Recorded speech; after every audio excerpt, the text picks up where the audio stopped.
Welcome back to another episode of the Bear Trap on the Boomer Buzz channel, a Bears podcast by a Bears fan. I'm your host, Terry, and yes, we are less than a week away from kicking off 2018 NFL Draft. It's been a long one, man, but I am here to have a nice sized discussion about the Chicago Bears and their draft. So, yeah, we've had a pretty decent draft process and draft season, and a lot has happened. Challenging time, I would say, for me, but got a lot done, and I'm glad to have kicked this channel off. I remember starting it off last year early, and I wasn't planning on, but after the Trubisky thing, I had to, and to see from where it was last year to this year is pretty cool. So anyway, glad we got that conversation started, and we're going to continue it today. I mean, we got a lot to talk about. I'm going to probably bounce around a little bit, but we really just kind of want to look at what needs or position of needs do we have, and what type of targets I think the Bears should be looking at. A lot of people were asking me throughout the process, and I've done the cases for, so talked a lot about the number 8 pick and kind of my thoughts there. But a lot of people were like, are you going to do a thing right before the draft? So yeah, I definitely was always planning. Here we are, to talk about kind of what I would like to do. Now, one cool thing was the mock draft game. So I'll bring that up, in case you didn't listen to those episodes or haven't caught up. I would definitely check those out because that is probably as close to my opinion as you're going to get. Now, of course, you won't be able to see like what people were taking already, so you don't know who I chose our pick over, but still you could get an idea of the people that I picked and the positions I picked and kind of what I was angling for. So I think that's a cool way to look at that too. But let's talk about it. So we're less than a week away, and the first round is going to be Thursday. So as of right now, I'm only picking once. What will happen, we'll see. I think just listening to people, listening to you guys, listening to the media and all that good stuff, I think fans are kind of divided, I would honestly say, because everybody thinks their idea is the right idea, which is fine, perfectly fine. But I don't know if everybody realizes that not all Bears fans agree with that idea. There's a lot of Bears fans that's like, we need to stay right here at number 8. It's stupid to move. There are some people saying we should move up and try to get Chubb. There are some people like we absolutely should not stay at 8. It'd be stupid if we don't draft or if we don't trade back. And of course, it hasn't been commonplace to have 2 first-round picks for a team. But over the last few years, and I talked about trades happening more frequently because of the rookie scale, now we see a lot more teams with 2 first-round picks. And it has been this common thing every year. If someone has 2 first-round picks, we trade with them and get both their first-round picks. It's not that easy. Now, I'm not talking about the Browns. I'm more talking about the Bills, where everybody's just like, yeah, we'll trade back with the Bills, get their 12 and their 22. Like, it's not going to be that simple. I'm not saying it's impossible, but people just bring that up like it's the easiest move. I think if we were the Bills, let's say the Bears had 12 and 22, not many people would be like, yeah, let's trade both of those first round picks. We'll be like, no, stay where we are and get some good players. So you got to imagine the Bills aren't ready to throw it all away. Now, are they going to chase a quarterback? Possibly. So that is a possibility. I'm not saying it's not, but it's just people kind of glamorize this stuff like it's pretty easy. Hey, yeah, just trade with them and get 2 first round picks. It's not going to be that easy. So you only can do 3 things with this number 8 pick. Let's start there. You can stay where you are and pick. You can trade up, or you can trade back. That's the only 3 things you could do. And I think I touched on those options pretty heavily throughout the off season, where I talked about the case for the main guys that we could pick at that number 8 spot. Then I wrapped it up with talking about the case for trading back and what guys I would target at different rounds. So you could check those videos out. and I go into depth more about what I feel. But the one thing I didn't talk about was trading up. And instead of doing the case for Bradley Chubb, I figured we just talk about it now. A lot of people are on this Bradley Chubb train as far as trading up because the Broncos are talking about their number 5 is open, and everybody thinks there's going to be 4 quarterbacks, if not 3 quarterbacks in Saquon that go in the first 4 picks. All those are conceivable, but I think it's a little dangerous to connect dots automatically. Yes, it can happen, but I don't think like the Bears have shown that they're gearing up to do that.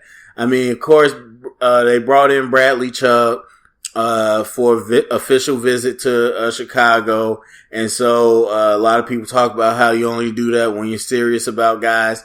But they brought a lot of guys in, to be honest with you. And so there's a handful of all the guys we heard about that they brought in. And so, yes, it's definitely a possibility, but to sit here and say that that is the move, no one can say. I don't think anybody has a strong opinion on what the Bears are going to do. And whether you like Ryan Pace's moves or not in the past, he's not one that people have pegged. We were not able to peg, the whole Kevin White thing. We definitely weren't able to peg him trading back, then trading back up to get Leonard Floyd.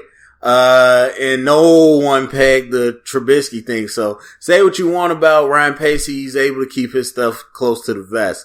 So I don't think we know, but, talking about, should we trade up? So the difficult part is that you traded up last year. You gave up capital to get, Trubisky. And yes, they did some other trades to kind of recoup some capital. You know, we got 2 4th-round picks but no 3rd-round pick. But at the core of it, people were uncomfortable with you going up 1 pick to get a guy that you could have probably had. And so people say, I like that he goes out for his guy. Some people say he got fleeced. You know, you have your opinion. The fact of the matter is, it's hard to sell that again 2 years in a row that we traded up when we've been building through free agent. You got your quarterback. And you got a number of talented players at 8 you could pick from. You know, why should we go up? And so if it's me personally, I wouldn't. I really like Bradley Chubb, and I think he's going to be rock solid and, pretty good. But I don't think he's going to be a Von Miller or like a menace. I think he's going to be great, but I don't think he's going to be somebody that like we need to have. And so, for me, trading up is tough because like I said, you look at the guys at number 8 possibly, on defense, and I'm happy with them. And I don't even count Denzel Ward, but we'll get to that later. But even if it's just Minka, if it's Roquan, even if it's just Roquan and Tremaine, you talking about some stuff. And then trading back is a firm option for me. You looking at Marcus Davenport, if you're talking about pass rusher who's got tremendous upside. But then you're also talking about a lot of good interior linemen. You're talking about some good tackles. It's just a lot of ways we could go. And so to justify going up to get Bradley Chubb and then hurting us even more because, yeah, we got 2 4th-round picks, but we going to miss that 3rd-round pick. Trust me. Watch around draft time. If we don't get it back, you really going to miss it. And so it's hard for me to swallow that pill. So I personally wouldn't do it, but bringing in Bradley gives you a true edge rusher. Like I said, bringing in Tremaine, I think he's like you think about Dante Hightower with the Patriots, where he is a inside backer, but he blitzes and rushes off the edge a lot, because they know he's good at pass rushing. And so I think of along those terms. So he might not be a full-time outside linebacker, Tremaine Edmonds, but I think getting him really helps 2 spots. It's like getting good at 2 spots, but not great at 1 spot. But I think that's fine. So I like that, but Chubb would be a true pass rusher. And not only that, there's people, me included, that feel he could put his hand in the dirt and be a 3-4 DN, or stand up and be an edge rusher and probably play around with it. I mean, he might not look it, but he's 275. So he's not huge, but he could put on some weight. He'd be right in the range of other 3-4 DNs. And so, yeah, and he's strong. So people believe he can do both. And so that versatility does help. I always say versatility equals value. So, I can understand the case for going up for him. For me personally, it's just not something I would want to do. So there's that. And then at the number 8 pick, I mean, I feel like we talk about it a lot, but just, again, kind of coursing over the options. You know what? I think the most likely option is we trade back. I don't think it's the Bills where we get number 12 and number 22. If we do, I'll be celebrating right with you. Don't get me wrong. I don't think that's the likely scenario, but I think we could trade back into the teens and really get a good player here. And, even if we want to trade back to the teens and get Calvin Ridley, where it's a little more digestible to pick him. Or, you know, like my main man McGlinchey. I love McGlinchey. I love Connor Williams. And there's a lot of guys I like. So I have no problem with us trading back, especially if it means A, picking up or a third round pick, or B, picking up a extra second round. I don't know how feasible that is to pick up an extra second unless we go way back, but I wouldn't mind that at all either. Cause I just think, you know, with this draft, there's a lot of guys graded similarly. Outside of the quarterbacks, Saquon and Chubb, there's a lot of guys graded similarly. And so I just feel like trading back will be okay. So I'm in that camp. I think that's the most likely scenario if we were to move. I don't think it's most likely that we move up. And if we pick at 8, then I've already kind of talked about my choices. But to reiterate, I'm not big on the Quentin Nelson thing at 8. I'm just not.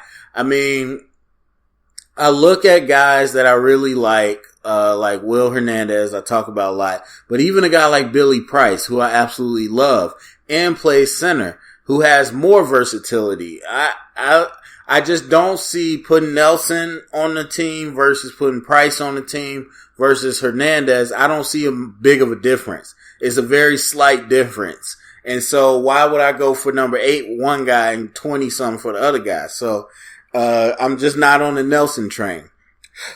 I'm not on the Denzel Ward train because he ran a fast, 40, doesn't negate what I saw on tape.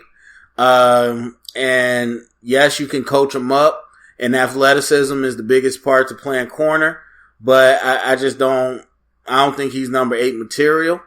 And so I'm not big on the Denzel Ward. And I don't see a lot of fans within this group or the people I hear online talking about Ward, but the media is stuck on him. The radio guys, they're just always Ward. Like, they don't even mention Josh Jackson because he ran a slower 40, whatever. Like, that's so stupid. You could just watch these guys and tell. So I'm not on the Denzel Ward train, not on the Quentin Nelson, that number 8 train. And it seems now like Tremaine's not even that much in the conversation. Honestly, right now it sounds like Roquan Smith and Minkah Fitzpatrick are the biggest names because, as I predicted, and we'll see what happens in the draft, Minkah's starting to move down. He's not this top 3 pick all of a sudden because he's a question mark. I've talked about it on my evaluations. He's just a question mark. Now for us, I like it. I really do, because Bryce Callahan's not locked up long term. So now you got really a starting nickel. And you got, even if you want, this year you got Bryce. So then you could play around with Minkah at dime linebacker. And you could do a lot of looks. For us, it works because we paid 2 corners and we got 2 young safeties that's already starters. So it works because Minkah doesn't have to play that deep safety. Can he play it? I don't know. That's the question about it. For us, I think it makes us a lot more versatile. I don't know how big of an impact he makes, but he makes our defensive formations a lot more versatile. But anyway, Minkah's kind of moving down. So like, that's the one where people are like, yeah, if Minkah's there, you got to think about it. Derwin James is starting to come up. Now, that's a little more difficult. I don't see where he fits with Adrian Amos and Eddie Jackson. Eddie Jackson, I think, is okay. Like, a lot of people are going crazy because he was at the right place for the right time. He's better than I expected, but he's got a long way to go in the run game. And, you know, those big splash plays he made, he was just kind of in the right place. Adrian Amos, I'm more excited about, and I've always been excited about him. So, Derwin James, where does he fit if you bring him in? I have no clue. So, I don't feel like Derwin James is a look. So, to me, it's down to Roquan and Tremaine and Fitzpatrick. And so, Roquan seems to be the one a lot of people are big on. He's a 5-star prospect for me, don't get me wrong. I like him. He doesn't bring you the blitzing part, though. And how much impact is an inside linebacker? That's the question people got to ask, especially in this day and age. And it's not so much what offenses are doing, is what defenses choose to do to combat it. And what they choose to do is get smaller with linebackers and spread them out, and it just makes you less effective. So I feel like, yes, he could do a lot of good things. Number 8, I'm not sure. Tremaine, I like just because, like I said, you think Dante Hightower, he can give you some on the edge and he can give you some in the middle. So that's kind of what I'm looking at. I mean, I'm leaning towards those guys. It seems like defense. Offense, all your major impact positions, you kind of set. I mean, whatever they're going to do with Jordan Howard right now, it seems set. Plus, there's no running back that you would get at 8. You paid Allen Robinson, brought him in. You drafted Trubisky last year. The only thing would be tackle, but it seems like you could get tackles later. So that's my whole thing. Now, I didn't rule, and I talked the case about McGlinchey at 8. I wouldn't be mad if they got McGlinchey at 8 because let's say you traded back to 15. Was like, okay, we're targeting McGlinchey. We're going to trade back to 15. There's no guarantee he's going to be there. And so pretty much like getting Trubisky, if you want him, just get him at 8. So I wouldn't be mad at it. But those are kind of, you know, the offensive targets. And I don't see that being a fit. Of course, we talked Quentin Nelson. I already said my feelings. So I think defense is the move at number 8, if that's what we pick at. So that's a whole bunch of stuff. So let's talk about the needs as we talk about some of that. What are the main positions we want the Bears to walk away with? And it's going to be different for fans. For me, I'm not even going to classify about round, to be honest with you. But I would like to walk away with, it's tough. I mean, if I had to rank them, number 1, to be honest with you, I would like to walk away with a tackle, a starting caliber tackle. And that's what puts me in the trade back scenario seat, because that's my number 1 option, because I think these tackles, or Connor and McGlinchey, are severely underrated. I think we can get them lower. And so that's what puts me in that seat. Hey, we add capital and get those guys. And, Massey, not a big fan of. So honestly, McGlinchey or Connor could play right or left tackle, I think. So you could immediately kick him out. And then, Leno on the left side, I don't have I don't hate him. So even if it's a left tackle and making Leno more of a depth player, I'm fine with that too. So, the interior with, Cody Whitehair, Kyle Long, we're looking for him to get healthy. Yes, we could use guys, but number 8, is too rich for me. But I think bigger than the interior, where you got a couple players, is the tackle spot where that's more of a question mark. So number 1, I would like to walk away with a starting caliber tackle. Now the issue is that after those, first round guys, it falls off quite a bit. And you're talking more about projects than starters. So that's the catch-22. Will you be able to get one in the second? Is not very likely. So you kind of got to get one early. And, again, that's what drives my draft strategy. So after tackle number 2, I would like an edge rusher. And the only reason edge rusher is not number 1 is because there's not a lot of them. This isn't the class for edge rushers. I mean, you got Bradley Chubb, But after that, Marcus Davenport is a ceiling player. You betting on him getting better. You're not betting on what he brings to you day one. And then after that, you got Harold Landry, who I like. I don't know what his ceiling is. I mean, he has some limitations. And then you got Lorenzo Carter, who's a late first, second round type pick, but he's not a pure pass rusher. He's an outside linebacker. He could give you a little bit of everything, but he's not a sack artist. So even with the guys that's on the board, they're not that highly touted this year. Otherwise, it'd be my number one. But it'd be no sense for me to say that's my number one choice or my number one need when there's not a lot to pick from. Because essentially, I'd be saying we got to get Bradley Chubb or nothing. So number two is my edge rusher need, because if we were to get someone later down the line that can work their way into something, that's fine. If we don't spend a lot of capital on a project, I'm fine.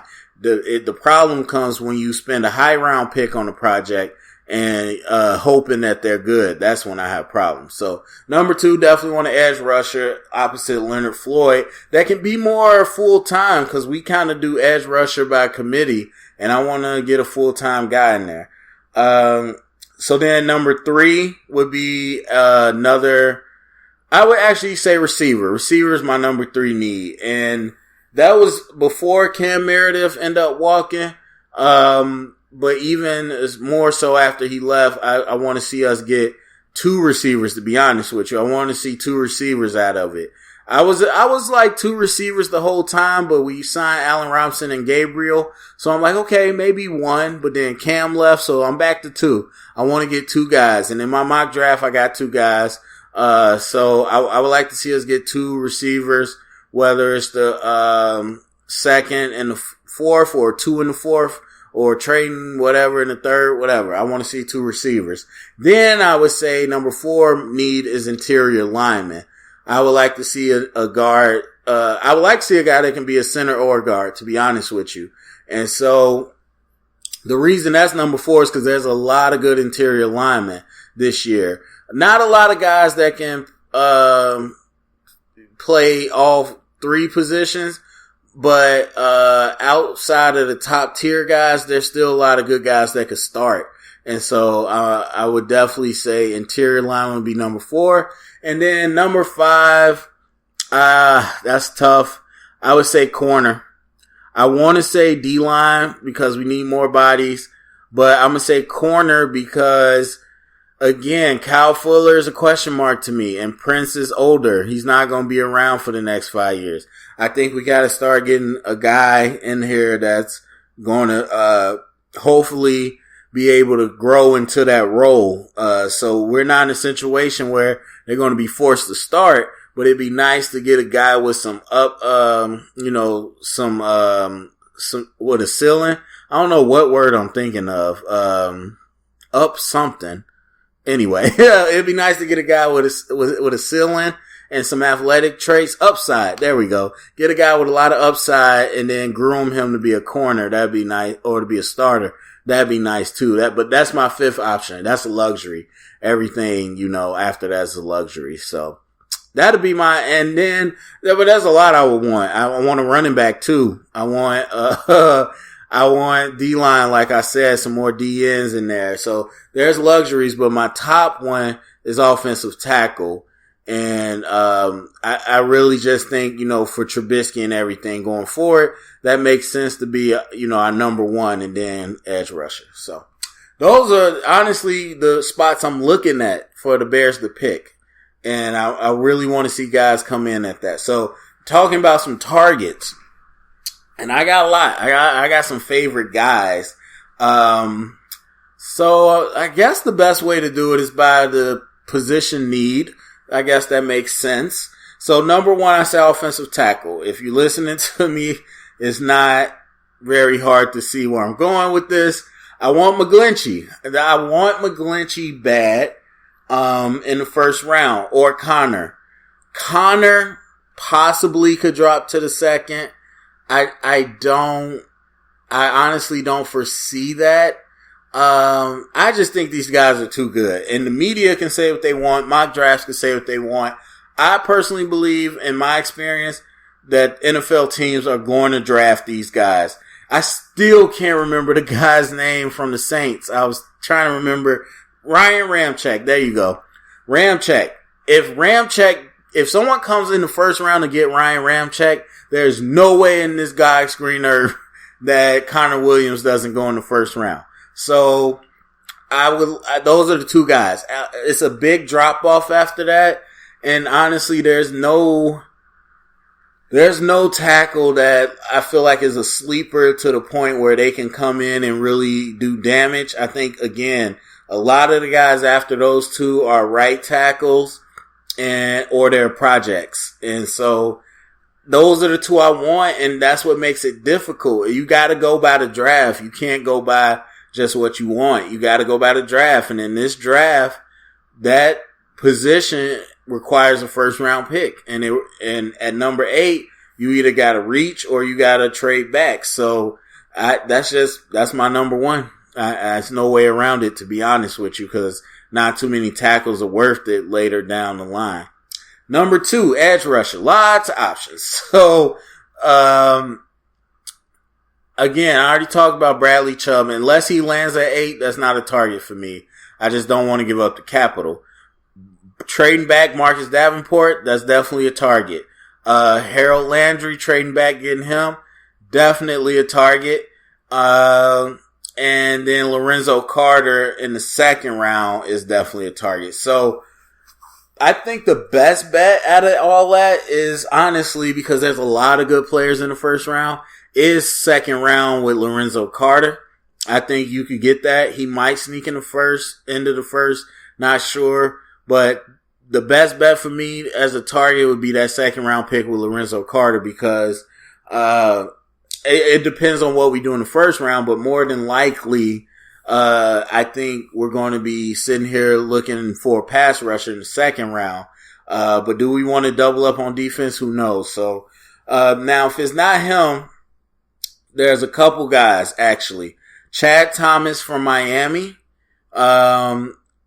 He's got the issue of, how much does he love football? And because he's got the athleticism, and I think he's athletic enough to stand up, even though he played 4-3 DN. I think he can stand up, be a pass rusher.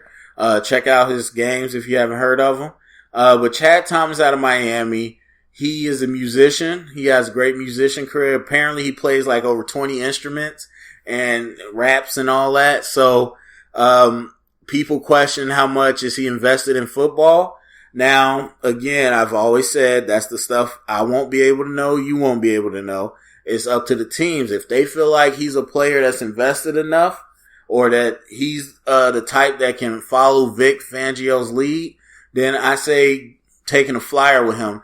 After his combine, so that's the other thing. The combine, he ran a 4.9, which no one expected. Like, we expected him to test very well, but he didn't. And so that shows that he's not prepared. It's a red flag. It definitely is. He's going to drop down the boards, so it actually helps. I think if you're talking about 4th round, 5th round, you can get him and really probably have a gem on your hands.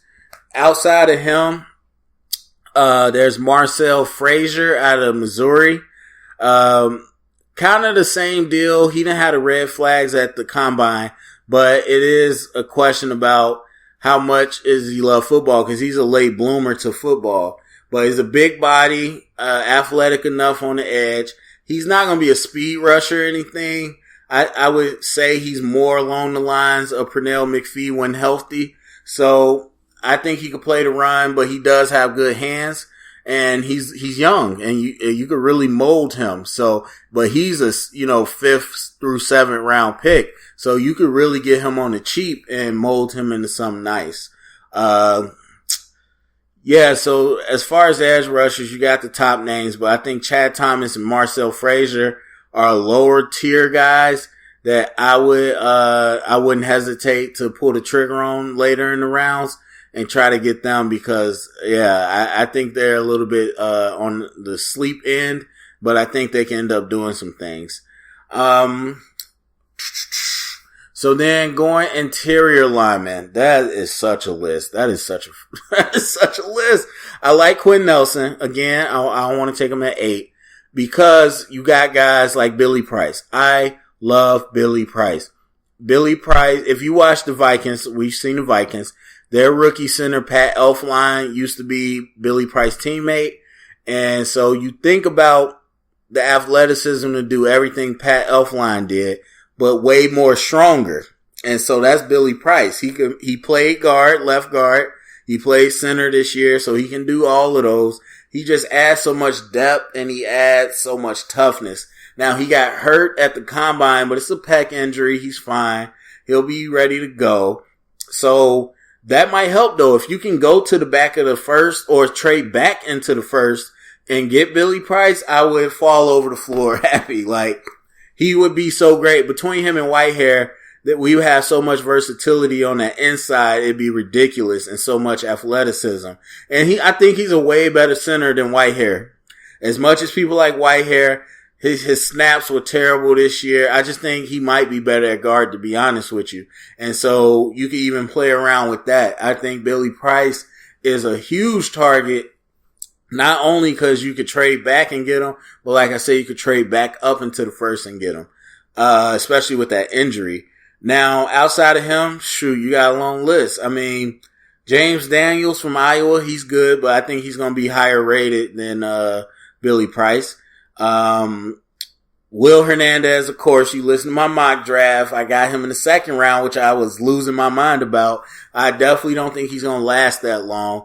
I think he's every bit as good as Quinn Nelson, if not a little better. So I think he's definitely going to be a first round pick. But again, you could trade back and get him. And then outside of those top tier, well, Isaiah Wynn from Georgia. I'm not as high on him as I used to be, but you could definitely look at him.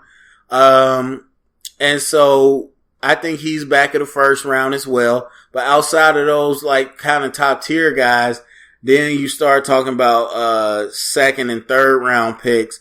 Martinez Rankins from Mississippi State, who played tackle. I think he's a guard, and I think he's going to be a hell of a guard.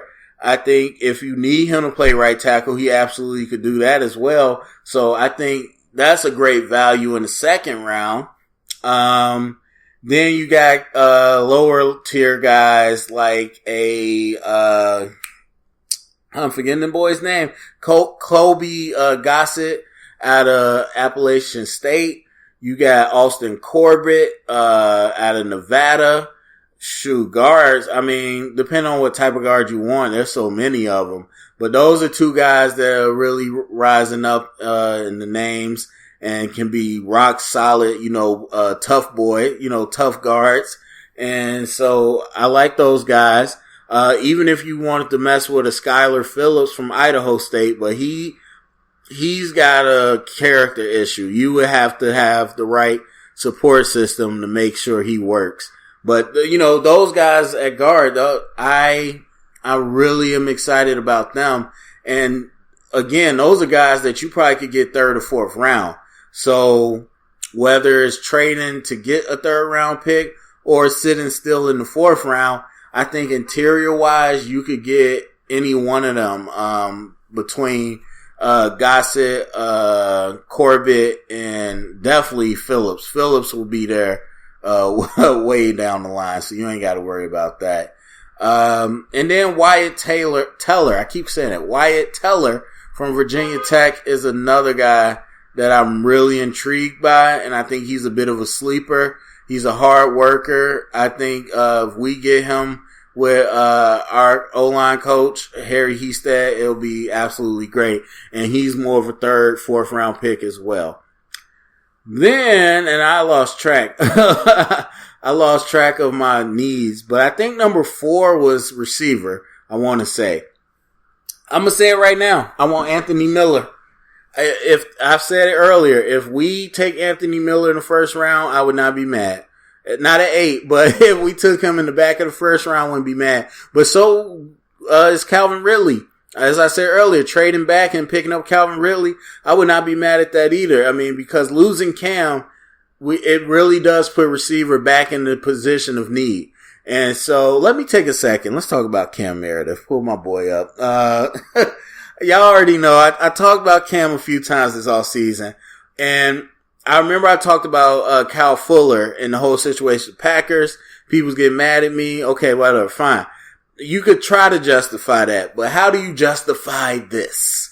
It's the same situation. You got Ryan Pace given a cheaper type tender or whatever you want to call it, a cheaper deal that allows our players to walk for free.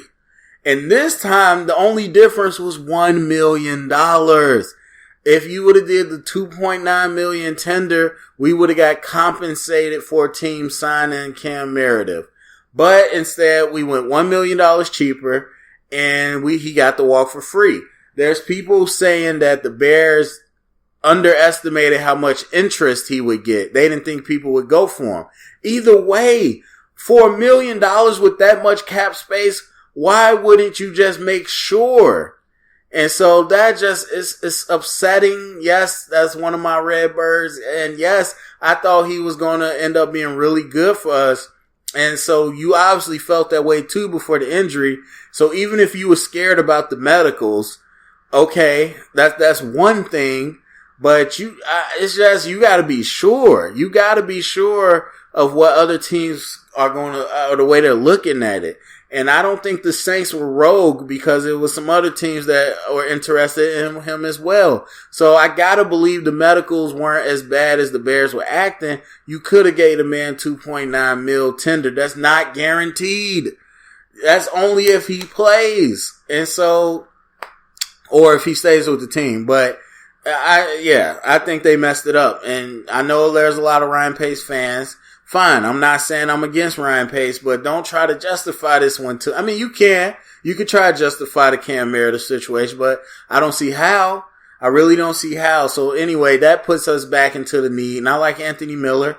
I would not be mad at all to see him at the end of the first or early in the second. I think he's that type of next level talent. I'm really all in with him.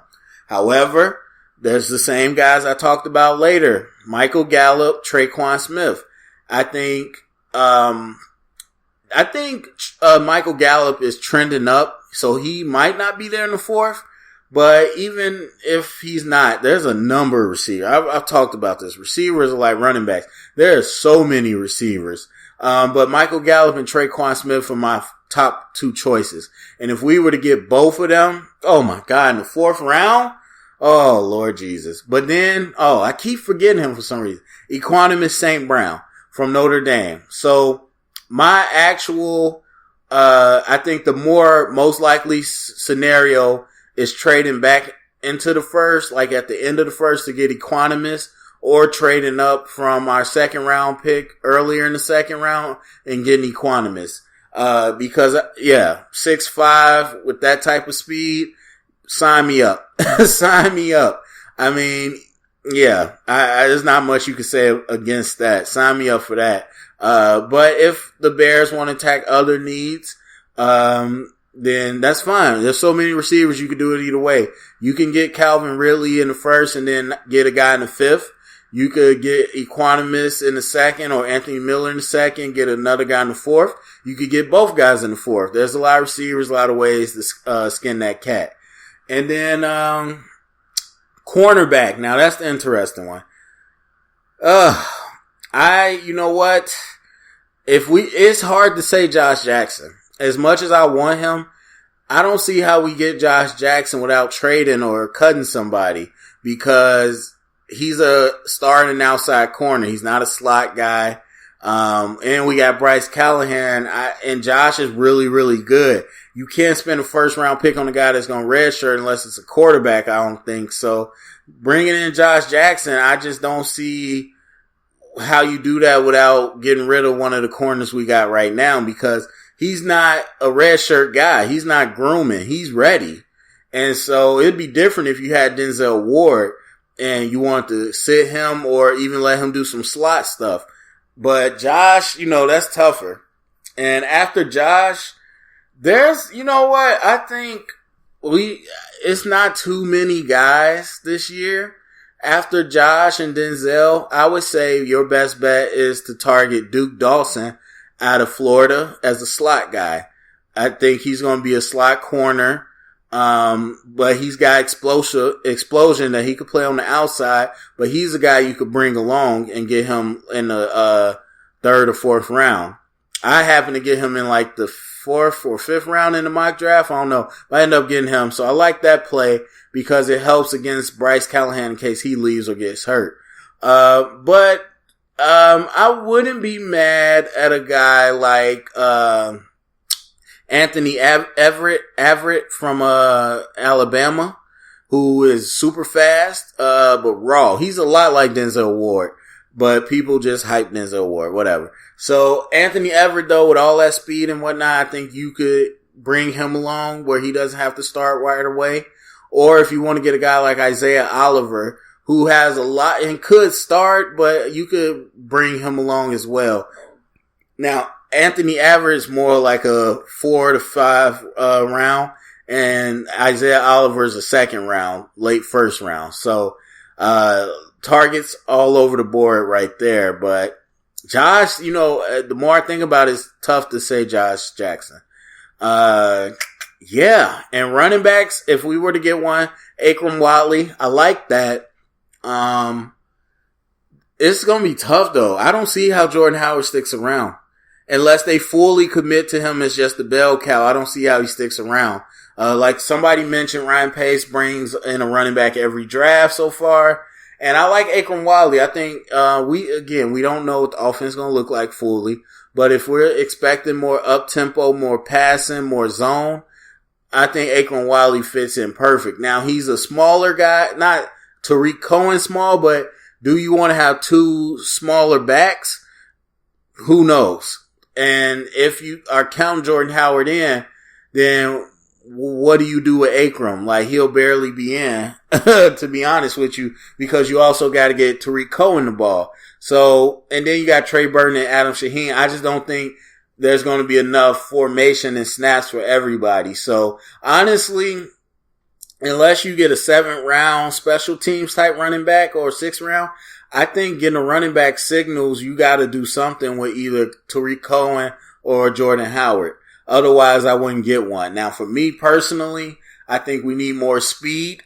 And I'm not talking about Tariq Cohen, but I'm talking about a durable running back. Cause honestly, if you told me that trading Jordan Howard and getting Rashad Penny, I'd be all for it. I'd be all for that. And I would not complain at all. So it's just tough. It's just tough to feed 3 running backs. It's not like the Eagles where, you bring in Jay Ajayi, LeGarrette is used to being in a rotation and then a rookie. You talking about Jordan Howard, who's a bell cow. So it's going to be hard to just cut his carries. So, I would like a running back though. I think there's some cool ones here that we could do some things with. But again, that's not a necessity for me. And what else did I say? I mean, yeah, that pretty much covers it. I mean, yeah, I don't see any other targets that like are burning for me. A lot of my favorite guys on the interior O-line. I just would really hope that out of Quentin Nelson, Will Hernandez, Billy Price, James Daniels, and Isaiah Wynn, I would just really hope we get one of them, to be honest with you. Those are kind of my favorite guys, but also McGlinchey, so. I mean, as far as questions, we covered a lot of stuff, but as far as questions going into the draft, the biggest question is what we do in the first round. Are we going to pick at 8 or not? Not necessarily who we get, but are we going to stay at 8? Or are we going to try to move it either up or down? I think that's the biggest question. And then number 2 biggest question for me is what are we doing with the receivers? Are we going to fully invest in the movement and double up? Or are we just going to leave the receivers we got, and which really would be you betting more on Kevin White? So those are the real questions. So anyway, that was a lot. Go to the comment section. Tell me what you think. give me some questions to answer, people, or some scenarios that I know I got a couple, commenters, Buck Passer 55 that loves to comment with scenarios. Tell me what you want to see happen. What do you got question wise for the draft? Go to the comment section. Let me know. Thumbs up, subscribe, share it around. Remember, stay up and bear down.